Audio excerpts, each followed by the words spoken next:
Hi students, now the next topic is execution of complete instruction. Let us take one example how we are going to be execute an instruction. That is add R3 comma R1. That means which adds the contents of the memory location pointed by R3 to the register R1. So for executing an instruction, we have some actions. That means first one is fetch the instruction, fetch the first operand, performing the addition, load the result into R1.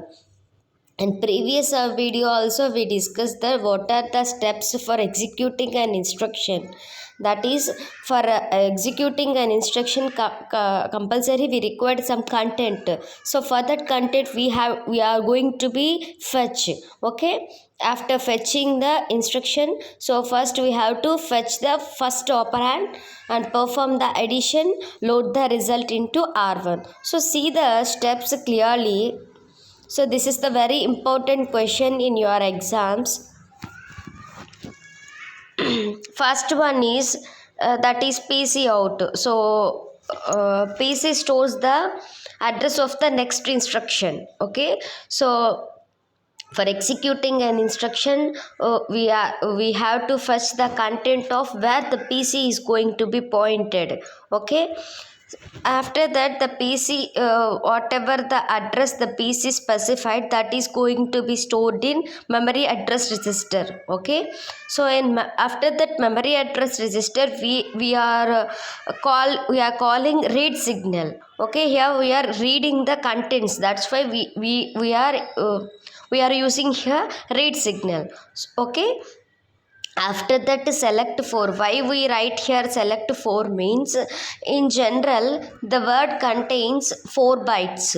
Okay, uh, that means that's why the PC represents the next execution instruction. So each and every time we are going to be increment PC by 4 times. Why we increment 4 times means the size of the each and every instruction or a size of the each and every word is 4 bytes. Okay, if you want to get the next instruction we have to increment 4 times. Okay, that's why we are selected here 4. So in previous one diagram is also there select 4, that means constant 4. Okay, in multiplexer. Okay, see, refer the diagram once. Okay, after that we are add the content. Okay, then we have to store the z in. Okay, in second step this is the updated value of z. Okay, so this updated value of z is stored in PC again. Okay, after that the PC, so whatever the address in the PC is going to be stored in yin. Here ymfc means here we are going to be wait for memory function to complete. That means here a read signal is there. So for getting a address into PC we are going to be wait. Okay, so when the memory is going to be give the address. Okay, up to that we have to wait. So that's why we have to write here ymfc, that means wait for memory function to complete. So whatever the previous function that is going to be complete, after that only we got the address, we got the memory into the PC. Okay, next, in third step, MDR. So MDR, after getting the address, we want data, whatever the data in that address. So by using MDR, we get data, whatever the data in that address. So that data is stored in MDR. Okay, so this is the updated MDR, and this is IR. So the complete instruction. So the complete instruction is stored in IR. So IR maintains the current execution instruction. Okay, so this entire instruction is going to be stored in instruction register. Okay, so once again I am repeating these 3 steps. In previous video also you we discussed that we are fetching from where the PC is going to be pointed. Okay, that's why here PC out. So the address of the PC is stored in MAR. Okay, after that we are calling read signal. Then select for, why we write here select for means the size of the word or size of the instruction is 4 bytes. So we have to increment the next instruction.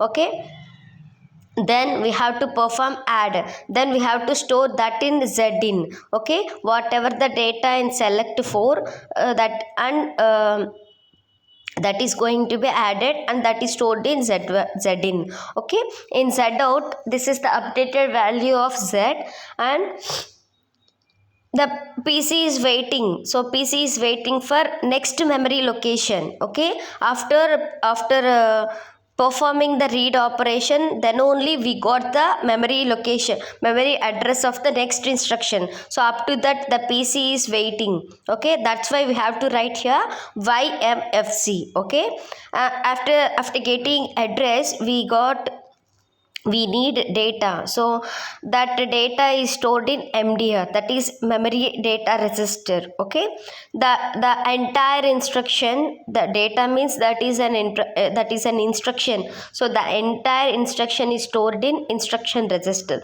So this instruction register is called as, that means that instruction register contains the current execution register. Okay, the current execution instruction. Okay, so the first 3 steps is common for all instructions. So the first 3 steps is called as fetch phase. Okay, so in previous video also we discussed the generally an execution of instruction contains a fetch phase and execution phase. So here the first 3 steps called as fetch phase. Okay, coming to the 4th step. Here in 4th step and the beginning of the execution phase, first we are going to be decoded the instruction whatever we stored in IR. Okay, next read the next R3, the whatever the data in R3, that is whatever the address in the R3 that is stored in MAR, again we read signal. Okay, that means here also we are getting the second operand. Okay, after that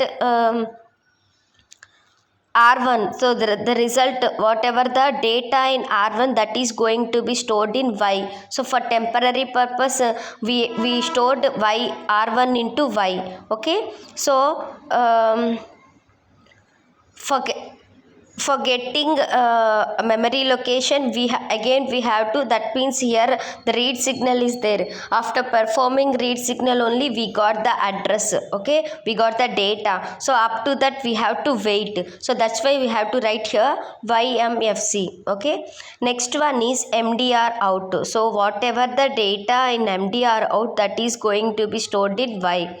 Okay, now we got 2 operands, that means R3 and R1. So the content of R3 and content of R1. So after getting the content of R3 and R1, then it is easy to add. Okay, that's why we have to add here. Okay, after adding, the result is going to be stored in zin. Okay, then this is the updated data of z out. Okay, so this is the update data of z. Okay, that means this z contains the resultant, that is the addition operation. Whatever the result getting after performing the addition operation, that is going to be stored in z. Okay, then that data is stored in that data is transferred to R1. Then we write here end. So if you see the end here, that means the execution of instruction is completed, and there is a possibility to go to step 1. That means for execution of next instruction, again we go to step 1. Okay, so here end means it's completed. So the execution of an instruction completed. Okay, So if you want to execute another instruction or next instruction, again we go to step 1. Okay, so in step 1, for branch instructions, in general, for execution of next instructions, there is no need to transfer PC in to Y in. Okay, so directly we have to, whatever the data in address in, we have to PC in only. Okay, for branch instructions we have to transfer PC into Y in. Okay, for temporary purpose only. Okay, so these are the 7 steps. Okay, up to we discussed, these are the 7 steps. This is the symbolical representation of the execution of an instruction. This is the algorithm, algorithm we are going to be step by step how we are going to be perform the how we are going to be execute an instruction. Okay, so for executing an instruction, so we have fetch phase and execution phase. So first we have to fetch the operation initiated by loading the contents of PC into MAR, sending a read request to the memory, and the select signal is set to select 4, which causes the multiplexer to select constant 4. This value is added to operand at input B PC content, and the result is stored in Z. Okay, now in second step, see, this is we already discussed, this is the updated value of Z in which is moved to PC. This completes the PC increment operation. That means here we after transferring the Z out to PC, that means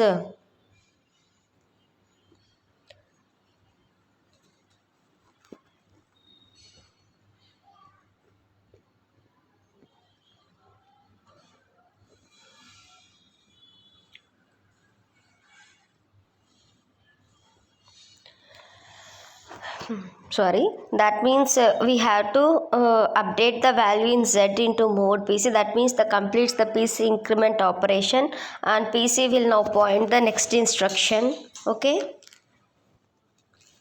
so fetch instruction is moved to MDR and then to IR. Okay, the step 1, 2 through 3 constitutes the fetch phase. Okay, next step 4, 5, 6 and 7 is at the execution phase. So this is the complete execution of an instruction. Coming to the branch instruction, so generally a branch instruction contains a conditional branch and unconditional branch. Means condition means if you want to perform a branch, so compulsory we have to check the condition. Okay, in condition branching. Okay, in unconditioned branching there is no need to check the condition for executing a branch instruction. Okay, so this is the unconditional branch in this instruction. Here this is same to previous complete instruction. The difference is only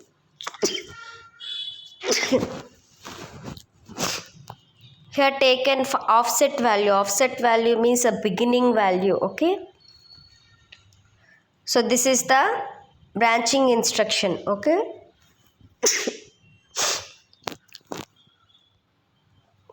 okay, thank you students.